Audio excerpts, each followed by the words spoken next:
Udhna police સ્ટેશનમાં ગઈકાલે એક એનડીપીએસનો ગુનો દાખલ કરવામાં આવ્યો છે. હ્યુમન સોર્સથી અમારી પાસે ઇન્ફોર્મેશન હતી કે ઉધના પોલીસ સ્ટેશન વિસ્તારનો જે પાટલીના એરિયા છે એમાં એલએન પાર્ક સોસાયટીની પાછળ જે ખાડીવાળો રસ્તો છે એ ખાડીવાળા રસ્તેથી થઈને બે ઇસમો નીકળનાર છે જે આ એનડીપીએસનો ગાંજાનો અથવા તો જે એનડીપીએસનો મુદ્દામાલ છે એ લઈને આવનાર છે.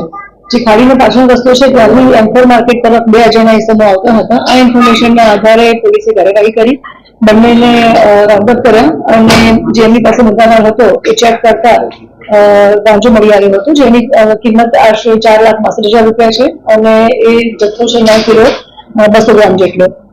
જે બંનેને રાઉન્ડઅપ કર્યા છે અને પૂછપરછ કરી તો એ બંને બાળ કિશોરો છે જે કાયદાના સંઘર્ષમાં આવનાર છે, જે મૂળ બિહારના છે અને બિહારનો રોશન કુમાર જે સીતામઢીનો છે એને આ મુદ્દામાલ એનડીપીએસનો ગાંજો એમને આપ્યો હતો અને કહ્યું હતું કે ઉધના વિસ્તારમાં જઈ અને હરિનગર સોસાયટી છે, હરિનગર વિસ્તાર છે, ત્યાં બબલુ કુમાર કરીને હશે એમને એને માલ આપવાનો છે.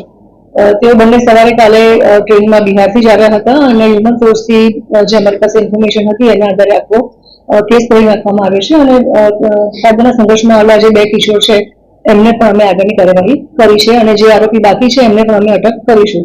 પ્રાઇમરી જે ઇન્ટ્રોગેશન કર્યું છે એમાં એવો ખ્યાલ આવ્યો છે કે જે કાયદાના સંઘર્ષમાં આવનાર એક કિશોર છે એણે હકીકત આપી છે કે અગાઉ થોડા સમય પહેલા 20 કિલો ગાંજો લઈ અને બોમ્બે પણ આપવા ગયો હતો. એનો મતલબ આ એક રેકેટ ચાલી રહ્યું છે, જે સંદર્ભે અમે ઊંડાણપૂર્વક તપાસ કરી રહ્યા છીએ અને આગળનો પણ જે આરોપી છે એને પણ અમે અટક કરીશું. જે આ ક્યાંથી લાવતા હતા અને આ જે ગાંજો હતો એ છૂટક રીતે વેચાણ કરતા હતા વિસ્તારમાં?